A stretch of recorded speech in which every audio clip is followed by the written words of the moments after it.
नीयत सच्ची हो तो पूरी कायनात आपके हक में खड़ी हो जाती है।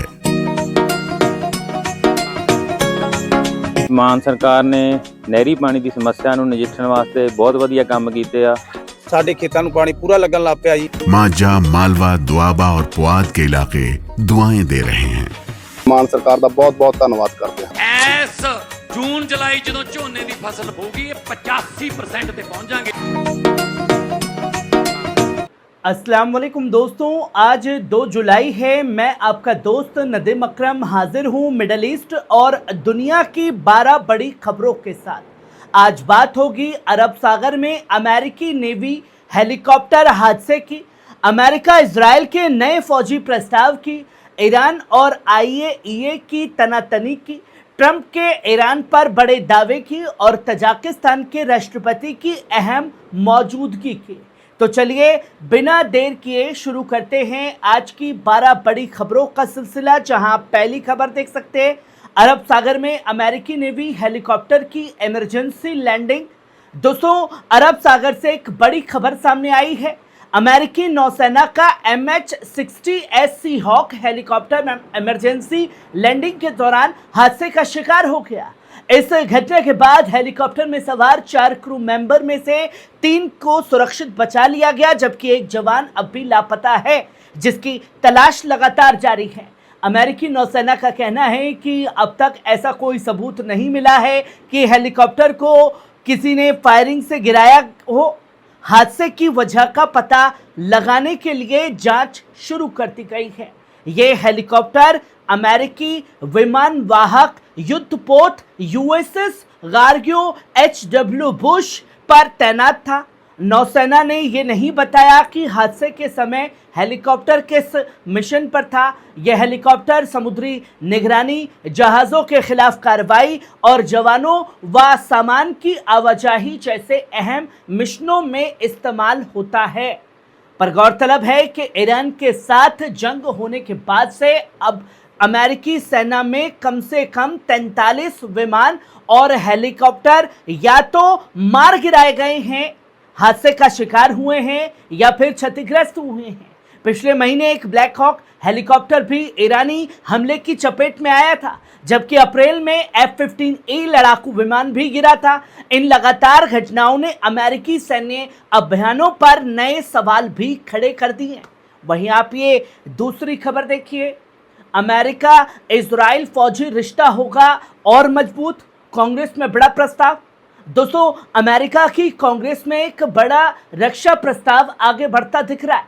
रिपोर्ट्स के मुताबिक नेशनल डिफेंस ऑथराइजेशंस एक्ट NDAA की सेक्शन 219 के तहत अमेरिका और इजराइल के बीच रक्षा तकनीक और फौजी सहयोग को गहरा करने की तैयारी है।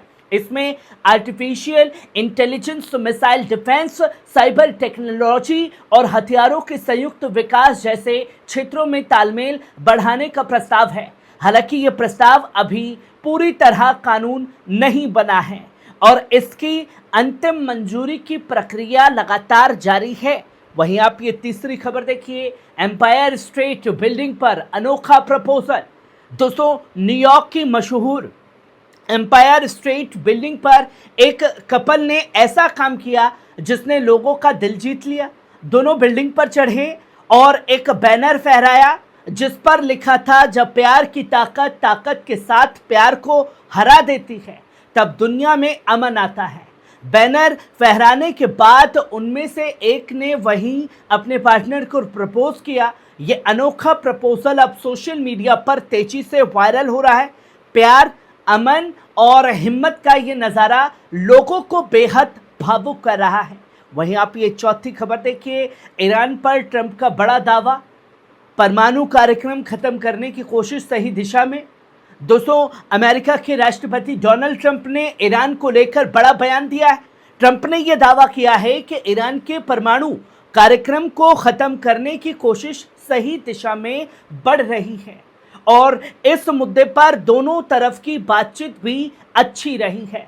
ट्रंप ने कहा कि हमने 3 रात तक ईरान पर बेहद सख्त हमले किए, लेकिन अब हमारे रिश्ते बेहतर हो रहे हैं और बातचीत अच्छी चल रही है। हालांकि ट्रंप के इस दावे पर ईरान की तरफ से अब तक कोई आधिकारिक प्रतिक्रिया सामने नहीं आई है और ट्रंप का बयान मुंगेरी लाल के सुनहरे सपने ज्यादा दिखने लगे। वहीं आप ये पांचवी खबर देखिए, ट्रंप का नया कतरी विमान चर्चा में, नॉर्थ डकोटा के लिए भरी उड़ान।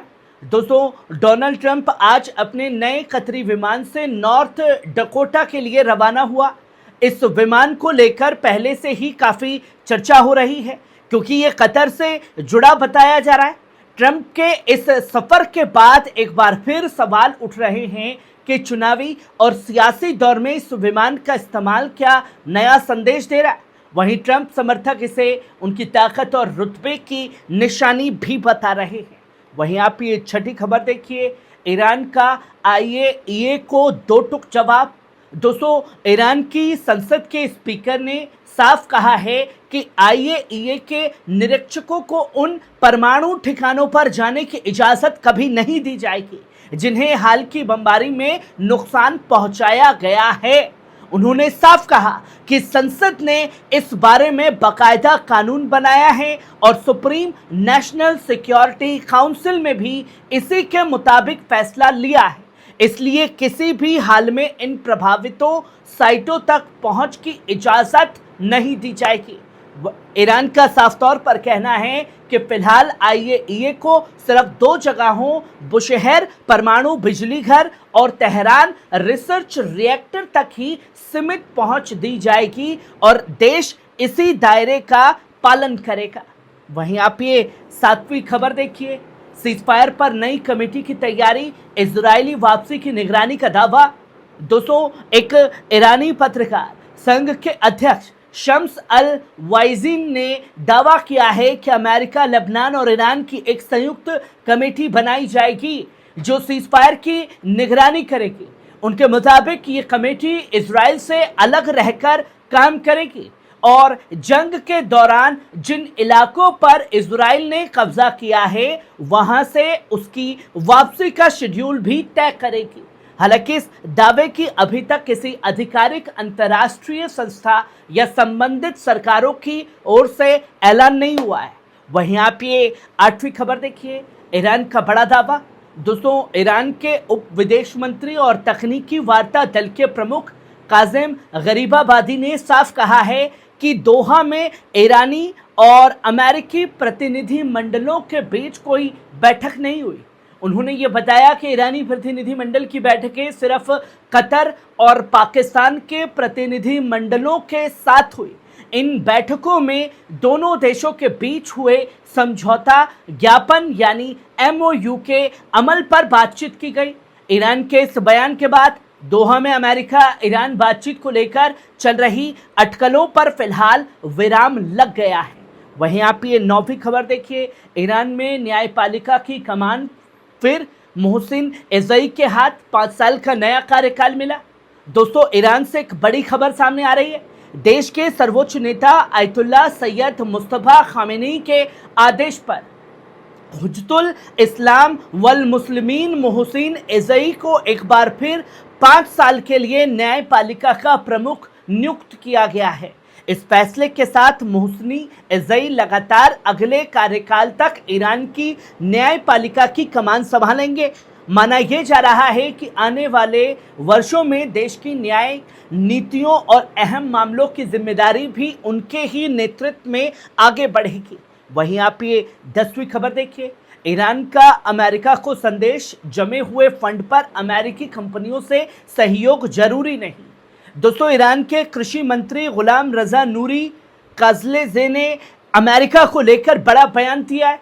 उन्होंने कहा कि जमे हुए फंड के इस्तेमाल के लिए ईरान पर अमेरिकी कंपनियों के साथ काम करने की कोई मजबूरी नहीं है।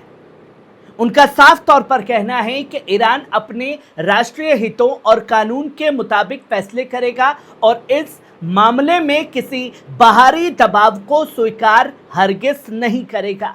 कृषि मंत्री के इस बयान को अमेरिका और ईरान के बीच आर्थिक और राजनीतिक तनातनी के बीच अहम माना जा रहा है। वहीं आप ये 11वीं खबर देखिए, ईरान की संयुक्त राष्ट्र में कड़ी चेतावनी।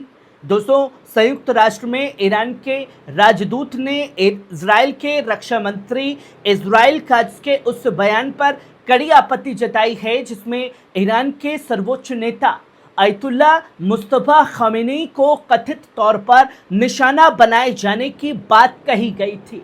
ईरान के राजदूत ने कहा कि वे इस तरह की खुली धमकी की सख्त निंदा करते हैं। उनके मुताबिक किसी दूसरे देश के शीर्ष नेता की हत्या की धमकी देना राज्य प्रायोजित आतंकवाद का सबूत है।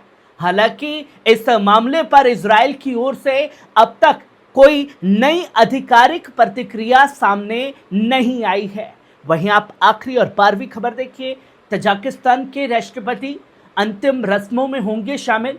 दोस्तों, ईरानी राजदूत का बयान। तजाकिस्तान में ईरान के राजदूत अली रजा हकियानी ने बताया कि तजाकिस्तान के राष्ट्रपति इमोमाली रहमान आधिकारिक तौर पर शोक और अंतिम विदाई की रस्मों में शामिल होंगे। राजदूत के मुताबिक राष्ट्रपति रहमान शहीद नेता के जनाजे और ताज़ियत की सरकारी तकरीब में हिस्सा लेंगे। इस मौजूदगी को ईरान और तजाकिस्तान के रिश्तों के लिहाज से अहम माना जा रहा है। फिलहाल समारोह की पूरी जानकारी और समय को लेकर आधिकारिक अपडेट का इंतजार अभी किया जा रहा है। जो तस्वीरें लगातार लोगों के सामने आ रही हैं। दोस्तों, ये थी मिडल ईस्ट की 12 सबसे बड़ी अहम खबरें। आपको कैसी लगी कमेंट बॉक्स में आकर के अपनी राय जरूर दीजिएगा, क्योंकि आप देख रहे थे पल पल न्यूज़, आपकी खबर आपका भरोसा। शुक्रिया।